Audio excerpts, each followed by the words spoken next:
Hi, I'm Ivan Zoot for Jatai Academy, and today in this video we're answering viewer questions. We get questions, we want to give you some answers. Today's viewer question is gel, wax, pomade.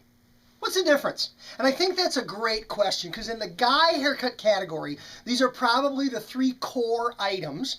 And there are some variations like a paste, which might be a little bit different, but the three core items we're going to use in styling men's hair. And my comments in answer to this question are going to be very general, but specific to guys.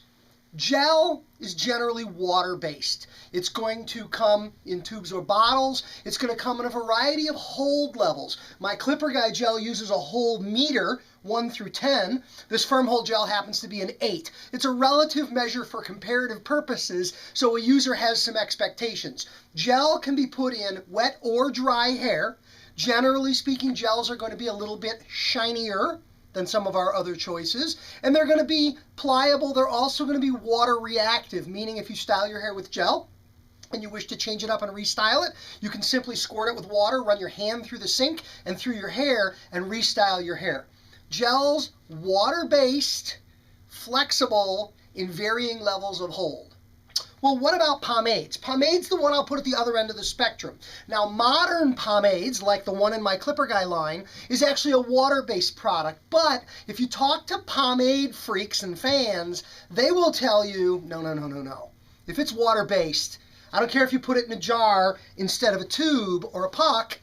If it's water-based, it's gel. You might call it a pomade, you might use it like a pomade, but the real aficionados and the diehards will tell you pomade is going to be oil-based. Again, pomades can be put in wet or dry hair. They can be shiny and they can be matte. They generally will have softer levels of hold than your gels will, where gels will dry up rock hard, crispy, think Spikes, 1980s kind of hair. Pomades don't do that. Pomades are great for adding weight to hair. The oil makes them heavier. Even the water-based pomades tend to be heavier than a gel would be, not as heavy as an oil-based pomade. Pomades generally are sold in small jars or pucks. You'll take material out with your finger. Again, pomades wet or dry, like gel, wet or dry hair, but heavier products, slicker looks, generally shinier looks, although there are some flatter pomades, but as soon as a pomade starts to get a flatter matte finish, we're probably going to start to call it a paste or a putty.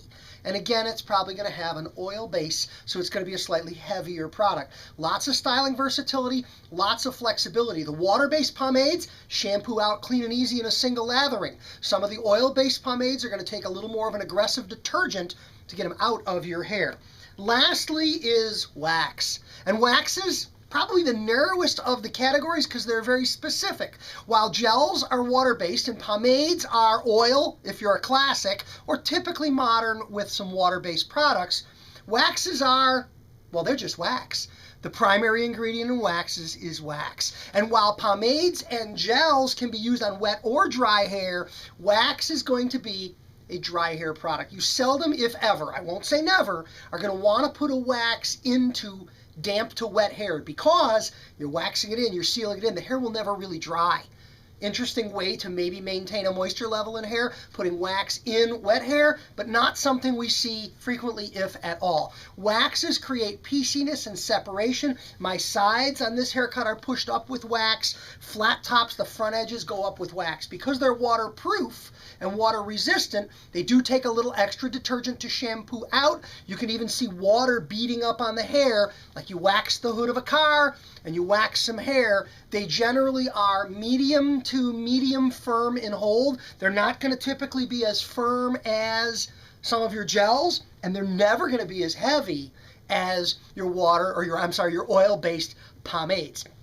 Big answer to what's the difference, gel, wax, pomade, is differences in materials. Start reading those ingredient lists. Differences in use and application. And the number one best way to gain product knowledge is what I call usable product knowledge. Usable product knowledge is product knowledge gained by using the product. That's why in Clipper Guy world, I offer a Try Me kit. It's one of each of my products for you to roll up your sleeves and get your hands in in your hair, in your customer's hair, to really get to know them. The best way to know product is to use product. The more you use and the more different types of hair and hair textures and densities and thicknesses and styles you use them on, the broader your base of information will be. I'm Ivan Zoot for Jatai Academy. Thanks for watching the video. We like to answer questions like this, so please comment, like the video, share the video, ask some questions, and visit us at Jatai, JATAI.net. And don't forget, in the description is your Ivan Zoot coupon code for a nice discount on anything you purchase. Thanks for watching, and have a great day.